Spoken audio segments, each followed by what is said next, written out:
রাসূল সাল্লাল্লাহু আলাইহি সাল্লাম আর সমস্ত নবীগণ, সাহাবায়ে কিরাম, জিলানী, চিশতি, সবাই আল্লাহ তো সবাইকে সম্বোধন করেছেন। নবী কিরাম বলেছেন যে দেখো তোমরা সাধারণ মানুষরা তোমরা জানো না, কিন্তু বড় পীর মায়ের পেট থেকে আনার পর মুখস্থ রাখে আছে কোথাও।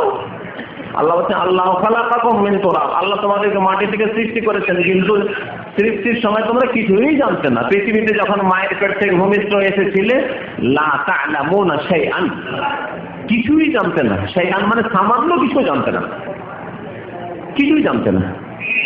এই সম্বোধন সবাইকে হয়েছে। তাই প্রিয় নবী সাল্লাল্লাহু আলাইহি সাল্লাম পৃথিবীতে এসেছেন লা ইয়ালামু শাইআন, কিছু জানতেন না, কিছুই জানতেন না তিনি। তো নবী যদি জানলেন না, আবু বকর সিদ্দিক জানলেন না, সাহাবীদের সম্মান বেশি না জিলানির সম্মান বেশি? হ্যাঁ, সাহাবীদের। কিন্তু যারা জিলানির পূজা করে, সেজদা করে, তারা জিলানিকে আল্লাহ সমান। নবী কোথায় ওখানে? ওখানে নবী কোথায় স্থান পাবে? হ্যাঁ, ওখানে আরো অনেক আগে, যেখানে নবী না পৌঁছিতে পারে নাকি সেখানে বড় পৃষ্ঠায় পৌঁছে যায়। মেরাজ শরীফে গিয়ে নবী করিম সাল্লাল্লাহু আলাইহি ওয়াসাল্লাম জিবরাইল যেখানে না পৌঁছালো তার আগে চলে গেছে, তার আগে আব্দুল কাদের জিলানী বড় পীর পৌঁছে আছে। এসব দাহা শিরক কুফরি এক শ্রেণীর মুসলিম সমাজে রয়েছে। জাতিতে মুসলমান, কিন্তু বাপদাদা পূর্বপুরুষ ছিল হিন্দু। ওই হিন্দু আনি চালচলন আকিদা সব থেকে গেছে আমাদের। বড় আফসোসের কথা যে মুসলমানের ঘরে জন্মগ্রহণ করেও যদি জান্নাত না পাওয়া যায় শিরক কুফরি করে, এর চাইতে বড় আফসোস আর কিছু নেই। সুতরাং দিন শিখতে হবে, দিন শিখে আমল করতে হবে, চোখ খুলে চলতে হবে। কানা অন্য লোকের মতো লাঠি কাউকে ধরিয়ে দিয়েন না। জামাত পীর সাহেবকে আমার তো রশি ধরিয়ে দিয়েছি, রশি ধরে টানছে গরু ছাগলের মতো, যেদিকে টেনে নিয়ে যাও এদিকে আমি যাই, এইরকম কাজ মুসলিম করবে না। তো যাই হোক, আসল বিষয়বস্তুর দিকে ফিরে আসি। আল্লাহ তারা অন্যের কেউ যদি শপথ করে আর মনে করে আল্লাহর মতো তিনি, যার কসম করছি, হ্যাঁ, এরকমই কেউ যদি মানব রচিত বিধানের, সংবিধানের শপথ করে, সংবিধানের শপথ করলো, একটা উদাহরণ দিই, আর মনে করে যে আমাদের দেশের সংবিধান ঠিক যেমন তেমন নাকি দেশীয় সংবিধান, কোরআনের সংবিধান সৌদি আরব আছে, আমাদের দেশের সংবিধান আছে, যে কোন দেশের মানুষই হোক না কেন, যদি এইরকম শপথ করে তাহলে শিরক করলো। মান হালাফা বিগাইরিল্লাহ, মানুষের তৈরি করা সংবিধান এটি গায়রুল্লাহ, আল্লাহ ছাড়া অন্য, আল্লাহ ছাড়া অন্যের বিধান। সুতরাং সেই ব্যক্তি কাফের মুশরিক হয়ে গেল। ফাকাদ কাফারা আও আশরাকা, কাফের অথবা মুশরিক হয়ে গেল। সতর্ক আমাদেরকে থাকতে হবে এইসব কুফরি এবং শিরক থেকে। যেমন আমরা ওযু করার পরে সতর্ক থাকি যে ওযু নষ্ট না হয়ে যায়। সারি খাওয়াচ্ছেন, ওযু করছেন, তারপরে ফজরটা পড়ে ঘুমাবেন, মধ্যখানে কত সজাগ যে এমনটা না হয় যে ফট করে ওযু না নষ্ট হয়ে যায়, তাই কি না?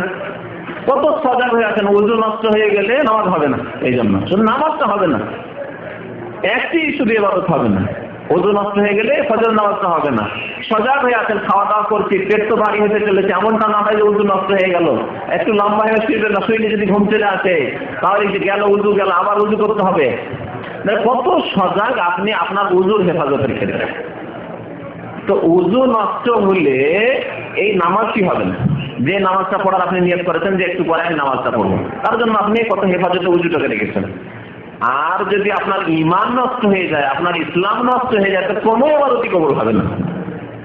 না কলেমা কবুল হবে, না নামাজ কবুল হবে, না এই রোজা রেখে রোজা কবুল হবে, না হজ কবুল হবে, না যাকাত কবুল হবে, না উমরা কবুল হবে, না মাতা পিতার সেবাই কবুল হবে, না জনকল্যাণমূলক কাজই কবুল হবে, না দান খায়রাত কবুল হবে, কিছুই কবুল হবে না, কিছুই কবুল হবে না।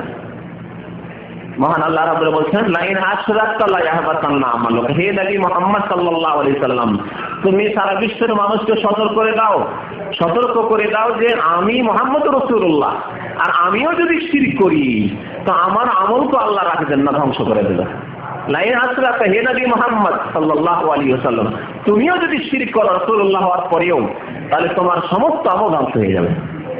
আল্লাহ রাব্বুল আলামিন 18 জন নবীর কথা কোরআনে কারীমে সূরা আনআমে এক জায়গায় উল্লেখ করেছেন, 18 জন নবীর কথা। তারপরে বলছেন ওয়ালাউ আশরাকু লাহাবিতা আনহুম মা কানু ইয়ামালুন, এরাও যদি শিরক করত এদের সমস্ত আমল ধ্বংস হয়ে যেত। এই নবীগণ যদি শিরক করতেন তাদের সমস্ত আমল ধ্বংস হয়ে যেত। তাহলে ওযুর ক্ষেত্রে কত সজাগ, হ্যাঁ, যে ওযু নষ্ট হলে নামাজ হবে না। এখন যে বসে আছেন মাশাআল্লাহ ওযু করে বসে আছেন, প্রায় লোক উজু করে বসে আছে। ইল্লা মাশাআল্লাহ কারো উজু নষ্ট হলে 1-2 জন, এই 1000-1200 লোক 1400 লোক এই সীমার মধ্যে থাকলে তারপরে 5 জন লোকও এরকম পাওয়া যাবে না যারা খাওয়া দাওয়ার পরে উজু করে মসজিদে যাবে। সবাই উজু বসে আছেন, কারণ এই উজুকে শিখাইতে হবে আর ইফতার করে মসজিদে যেতে হবে, কারণ এর মধ্যে এই সময় ভিড় ভাড়ে উজু করার জন্য উজুখানায় গিয়ে জায়গা পাওয়া মুশকিল। সুতরাং কত উজুর জন্য সজাগ হয়ে বসে আছেন, আর আপনার ইমানের হেফাজতের জন্য, আপনার ইসলামের হেফাজতের জন্য সজাগ হয়ে বসে থাকতে হবে না?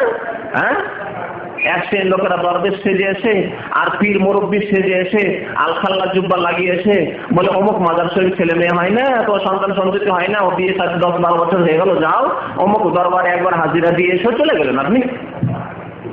রোগ বালা মুসিবত ভালো হয় না, এই তৌফিক হলো না, যাও একটু মক্কা যাও, গিয়ে উমরা করা, বেশি বেশি জমজম পান করো। শরীয়তি চিকিৎসা নবী করিম সাল্লাল্লাহু আলাইহি ওয়াসাল্লাম বলেছেন মা ও জমজম লিমা শরিবা লাহু, জমজমের পানি যে উদ্দেশ্যে পান করা হবে সেই উদ্দেশ্যে আল্লাহ দেবেন তোমাকে। এই তৌফিক হলো না বিদাতি কবর পূজারীদেরকে। বলে যে তোমার অসুখ ভালো হয় না, যাও তুমি চলে যাও আজমির শরীফ চলে যাও, বেশি পয়সা হলে বলে চলে যাও ওই বাগদাদ শরীফ চলে যাও, আর গরিব বাবা হলে দেশের ওই মাজার গলিতে চলে যাও। হ্যাঁ,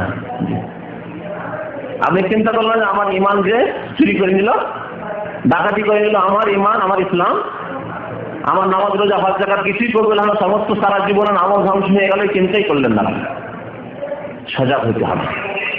ইব্রাহিম আলাইহিস সালাম পর্যন্ত আল্লাহ খলিল, আল্লাহর বন্ধু হওয়া সত্ত্বেও এত সজাগ ছিলেন যে ওয়াজনবনি ওয়া বানিয়া আন না'বুদাল আসনাম, আল্লাহর কাছে দোয়া করছেন, আল্লাহ আমাকে, আমার পরিবারের সদস্যদেরকে, আমার সন্তান সন্ততি, আগামী প্রজন্মকে আসনাম থেকে, শিরক থেকে, পুতুল পূজা থেকে, মূর্তি পূজা থেকে, কবর মাজার পূজা থেকে, এসব থেকে আল্লাহ বাঁচিয়ে রাখো, দোয়া করতেন তিনি।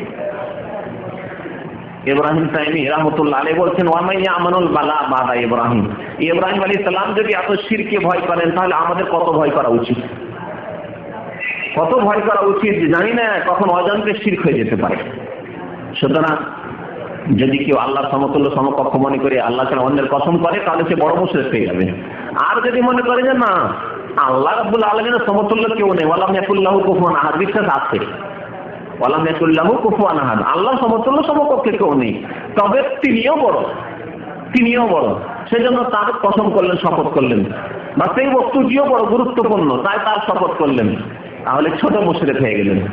ছোট মুশরিক হলে যে আমলটি করছেন সেই আমলে যদি শিরক হয়ে থাকে ওই আমলটি নষ্ট হয়ে যাবে, এবং ছোট শিরক হচ্ছে কাবিরা গুনাহ, কাবিরা গুনাহ যা তওবা না করলে আল্লাহ মাফ করবেন না। তো আল্লাহ রাব্বুল আলামিন আমাদেরকে একমাত্র তার শপথ করতে বলেছেন। কসম করা একটি ইবাদত, কসম করা, শপথ করা এটি একটি ইবাদত, আর সমস্ত ইবাদত আল্লাহর জন্য হইতে হবে। সুতরাং কসমটি একমাত্র আল্লাহর জন্য হইতে হবে। আজকাল আমাদের সমাজে এত অজ্ঞতা রয়েছে যে কোনো কিছু হলে কাউকে যদি শপথ দেয় আর সে যদি শুধু আল্লাহর কসম খায়, বিশ্বাসই করবে না।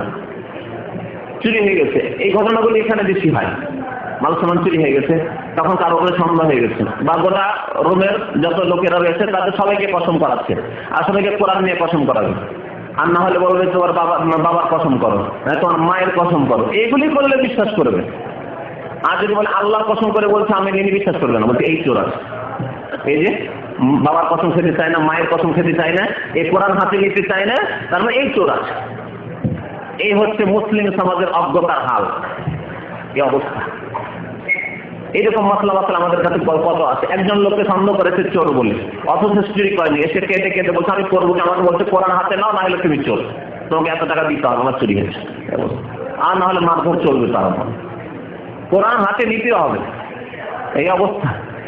আল্লাহর কসম করে বলছে না বিশ্বাসই করবে না, বলছে আল্লাহর কসম আমি নিয়ে বলছি না বিশ্বাস করবো না, যখন কোরআন না নিয়ে বলে কোরআন নিয়ে কসম করো। এ হচ্ছে অজ্ঞতা মুসলিম সমাজের। জি, কোরআন হাতে নিয়ে শপথ করা এটি না রাসূলুল্লাহ সাল্লাল্লাহু আলাইহি ওয়াসাল্লাম শিখিয়েছেন, না সাহাবায়ে কেরাম শিখিয়েছেন। জি, তবে আপনাকে যদি বাধ্য করে কোথাও, আপনাকে যদি বাধ্য করে, আর যদি আপনি কোরআনটা হাতে না নেন তাহলে আপনি চোর সাব্যস্ত হয়ে যাবেন, তাহলে কোরআন হাতে নিয়ে আল্লাহর শপথ করুন। আল্লাহ বলেছেন কসম করবেন আল্লাহ, কোরআনের কসম করবেন না, কোরআন হাতে নিয়ে বলে আল্লাহর কসম করে বলছি। আর খুব বেশি বেশি শপথ করাও ঠিক নাই, কথায় কথায় কসম, যেমন এক শ্রেণীর লোকদের এখানে অভ্যাস আছে, এটিও ভালো না। বেশি বেশি কসম করলে আল্লাহ রাব্বুল আলামিনের যে ইহতিরাম এবং আল্লাহ রাব্বুল আলামিনের যে ভয় ভীতি, আল্লাহর নামটির যে একটা শ্রদ্ধা, সেটি খেলো হয়ে যাবে, হালকা হয়ে যাবে, মানে কসম করা তখন ডাল ভাতের মতো হইতে লাগবে। সেই জন্য কথায় কথা আল্লাহ আল্লাহ আল্লাহ কসম না, এটি ভালো তরিকা নয়, যেটি বর্জন করা উচিত। যাই হোক।